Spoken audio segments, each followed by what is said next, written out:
안녕하세요. 크리스탈과 함께 책 읽는 시간입니다. 오늘 함께 하실 책은 이미륵님의 압록강은 흐른다입니다. 압록강은 흐른다는 1946년 독일에서 발표되어 지금도 독일의 중고등학교 국어 교과서에 실려 읽혀지고 있는 이미륵님의 대표 작품으로 작가의 성장 과정과 역사적인 배경을 서술하고 있으며 옛 학교의 모습과 시골 풍경에서 주인공이 성숙하는 과정이 흥미롭게 전개되고 있습니다.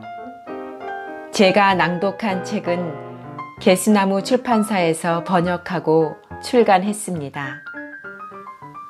이미륵님은 1899년 황해도 회주 출생으로 본명은 이의경입니다. 회주 보통고등학교를 졸업했으며 1919년 3.1운동에 가담했다가 일제의 탄압을 피해 중국 상하이를 거쳐 독일로 갔습니다. 독일에 도착하여 의학을 공부하였으나 전공과는 상관없이 곧 창작 활동에 열중하여 주로 우리나라를 배경으로 하는 단편과 이야기들을 독일의 신문이나 잡지에 발표하였고 독일 문단과 독자들의 큰 호응을 받았습니다. 이미륵님은 작가 활동을 하면서도 1948년부터 미넨대학 동양학부에서 한학과 한국학을 강의하기도 했습니다. 그러나 갑자기 덮친 병마로 1950년 독일에서 타계하였습니다. 구독, 좋아요, 그리고 알림 설정 부탁드립니다.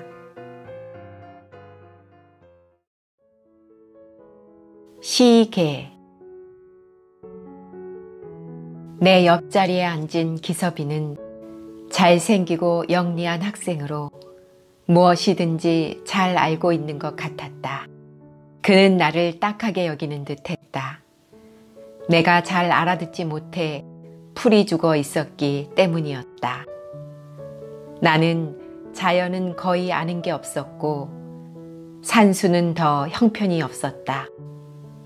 그는 가끔 백지인 내 공책을 들여다보고는 몇 자씩 적어주었다. 그렇게 해서 내가 어려운 산수 문제에 답이라도 알고 집에 가게 하려는 것이었다. 그러나 그것도 크게 도움이 되지 못했다. 왜냐하면 나는 그 답이 어떻게 해서 나왔는지 알 수 없었기 때문이었다. 그래서 나는 하루 종일 기가 죽은 채 앉아서 저녁이 되기만을 기다렸다.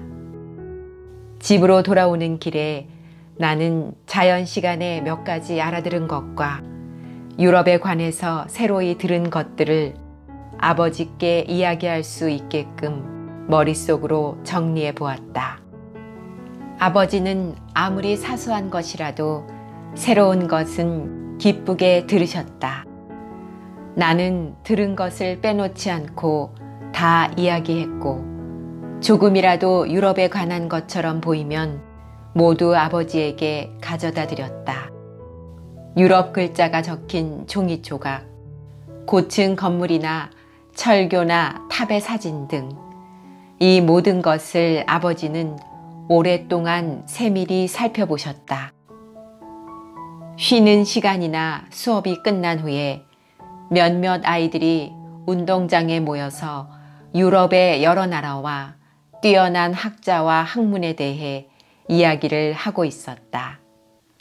그 이름들은 너무나 낯설어서 기억하기가 어려웠다.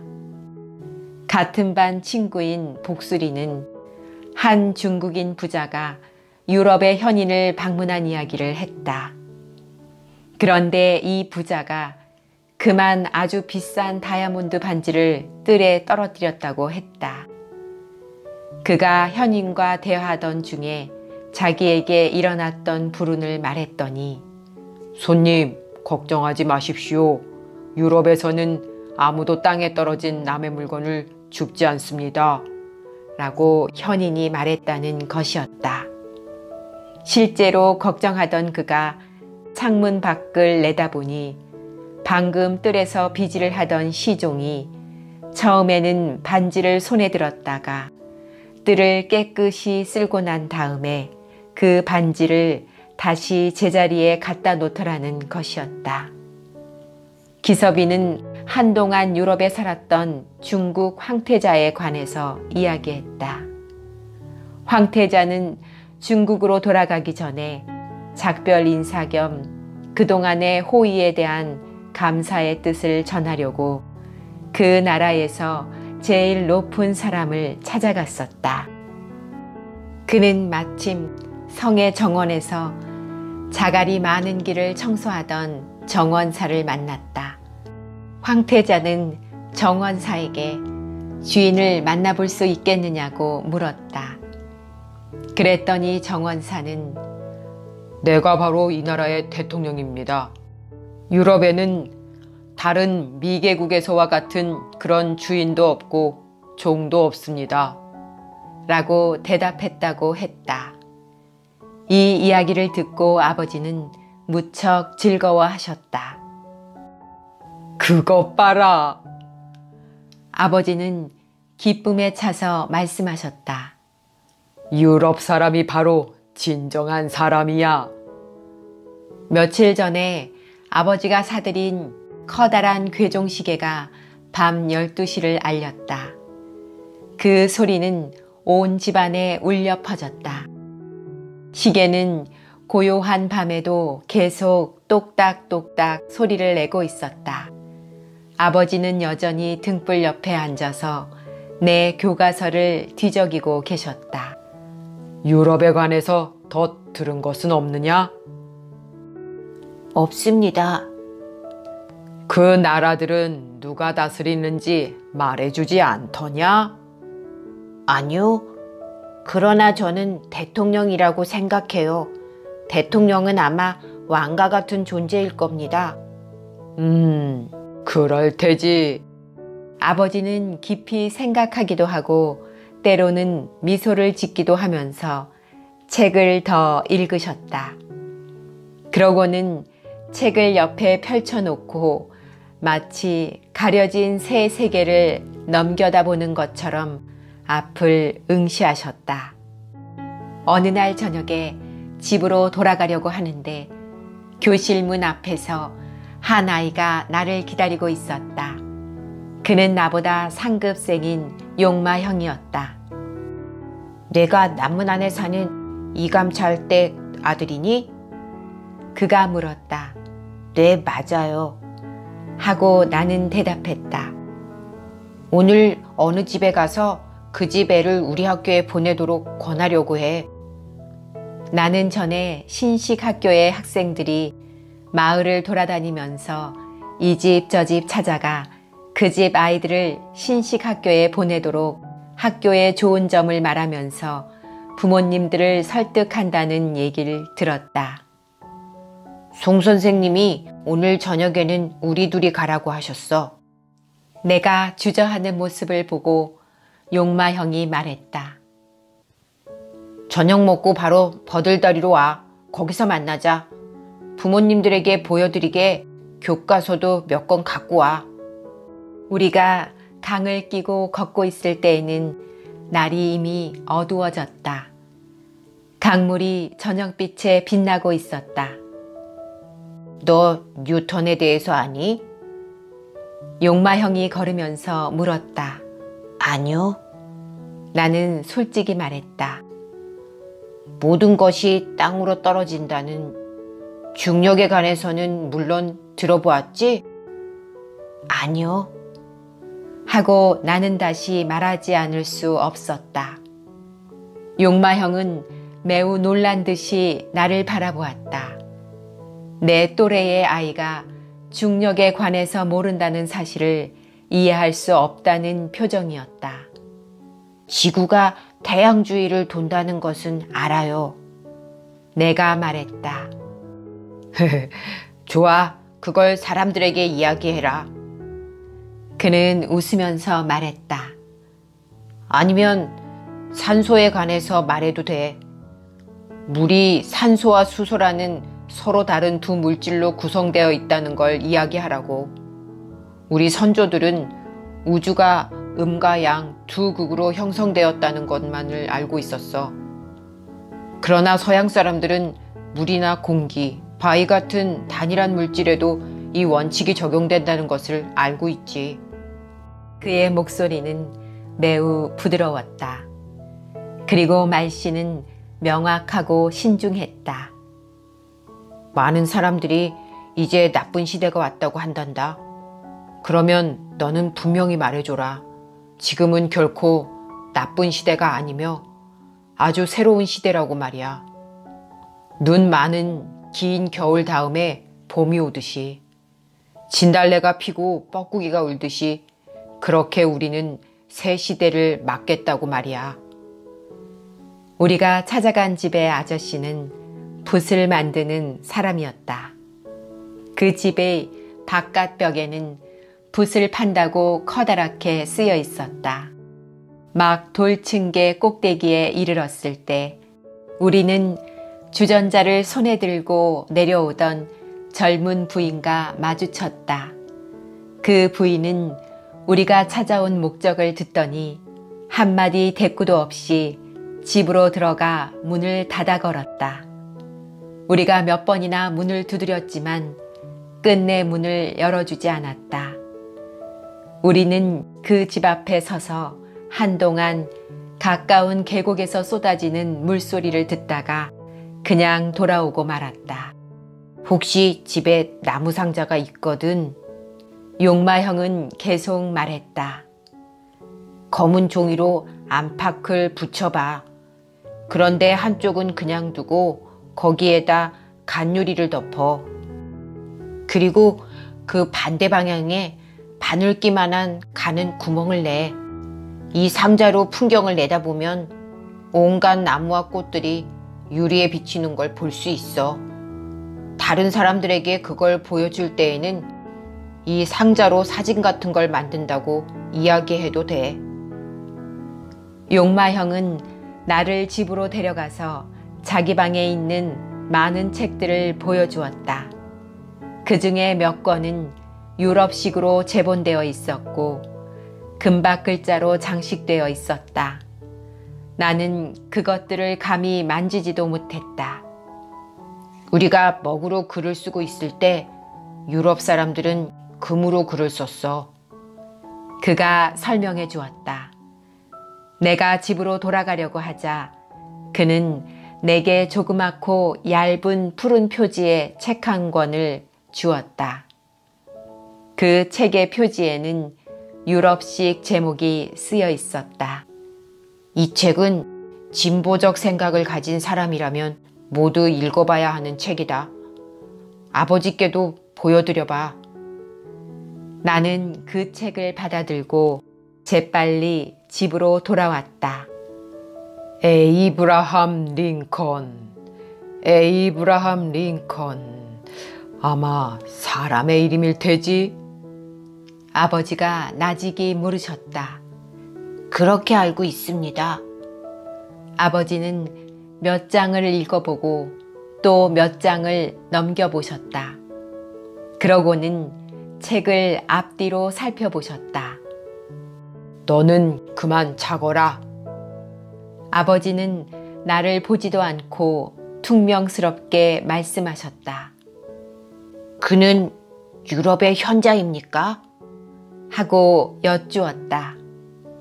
아버지는 고개를 끄덕이셨다. 공자나 맹자처럼요? 아니, 그런 분들과는 다른 것 같다. 그럼 우리나라의 율곡 선생님 같은? 아니, 전혀 다르다. 아버지는 방해받고 싶지 않다는 표정이셨다. 나는 아버지가 그 책을 다 읽으실 때까지 잠자코 기다렸다. 이야기가 무척 흥미로운 것 같았으나 아버지는 내게 아무 말도 하지 않으셨다. 묵묵히 앉아서 앞에 놓인 책만 골똘히 바라보고 계셨다. 그러고는 담뱃대에 불을 붙여 담배를 피우셨다. 이 유럽 사람이 시인이었을까? 혹은 영웅? 아니면 나쁜 임금에 충실한 신하였을까? 유럽에도 나쁜 정치를 하는 임금이 있을까? 나는 서랍에서 사진을 꺼내 높은 집과 긴 다리, 뾰족탑 등을 유심히 들여다보았다. 사람들은 뾰족탑으로 무엇을 하는 걸까? 괴종시계 소리가 장엄하게 들렸다. 마치 구름 사이로 어쩌다 비치는 아득히 먼 지혜의 성에서 울려오는 소리처럼 들렸다. 아버지는 손님을 만나는 일이 거의 없으셨다. 아버지는 충분한 휴식을 취해야 한다고 하셨다. 읍에서 여러 가지 일 때문에 찾아오는 손님들은 젊은 서기인 순필이 접대했고, 우리 농장에서 일하는 농부들은 마름 순오기가 맞아 의논했다. 사람들은 오갔고 흥정하고 계약을 맺었다. 모든 일은 전에 서당이던 바깥채에서만 이루어졌다. 담과 닫힌 중문으로 따로 분리되어 있는 안채는 하루 종일 조용하기만 했다. 아침이면 머슴이 뜰을 깨끗이 쓸었고, 저녁에는 구월이가 작은 정원에다 물을 주었다. 아버지가 매일 만나는 사람은 어머니뿐이었다. 어머니는 저녁 식사 후에 구월이와 다른 하인들을 거느리고 와서는 우리와 함께 잠시 앉아 계셨다. 어머니는 아버지와 집안일에 관해서 상의했고, 안채에서 일어난 일이며 어머니를 찾아온 여자 손님에 관해서 이야기하셨다. 내가 학교에 관해서 이야기하는 것을 한참 듣고 난 후 어머니는 문 앞의 대나무 발을 내리고 남포등에 불을 켜셨다. 그리고 아버지에게 안녕히 주무시라는 인사를 하고 가셨다. 가운데 누나인 어진이 누나는 저녁이면 자주 우리한테 건너와서 이야기를 듣고 갔다. 누나는 내가 학교에 다니는 것에 관해서 꽤 관심을 가졌다. 내 책들을 호기심 어린 눈으로 뒤적이다가 마음에 드는 곳을 읽기도 했다. 가끔은 다음날 내가 필요로 하지 않는 책들을 자기 방으로 가져가서 자세히 읽기도 했다. 하지만 아버지가 누나에게 신식학교에 가고 싶으냐고 물으시자 누나는 깜짝 놀라서 바로 책을 놓아버렸다. 왜 그런 말씀을 하세요? 누나는 당황해하며 그렇게 말했다. 큰애기라고 불리던 제일 큰 누나는 이미 시집을 갔다. 제일 어린 셋째 누나는 아버지의 사랑방에 들어오는 것을 여전히 어려워했다. 어느 날 저녁에 부모님이 오랫동안 이야기를 나누고 계시고 나 혼자 안채의 작은 방에 있을 때 어진이 누나가 왔다. 이 책들은 참 독특하구나. 누나는 못마땅하다는 듯이 말했다. 한자도 없고 깊은 뜻을 지닌 고전 문구도 없어. 너는 이 책으로 현명해지리라고 믿니? 그러길 바래. 나는 말했다. 이 책에서 너는 뭘 배우니? 누나는 점잖은 태도로 책장을 한 장씩 넘기며 물었다. 참 딱하구나. 너는 이미 중형도 읽었고 또 많은 옛 한시를 배웠고 심지어 율곡의 일화까지 옮겨 써보았잖니? 그런데 이제 이런 무가치한 책으로 내 재능을 낭비하고 있잖아. 어진이 누나는 영리했다. 책 읽기를 좋아했고 많은 일화며 소설들도 제법 읽었다. 어머니도 미처 모르는 고전 문장을 외우기도 했다.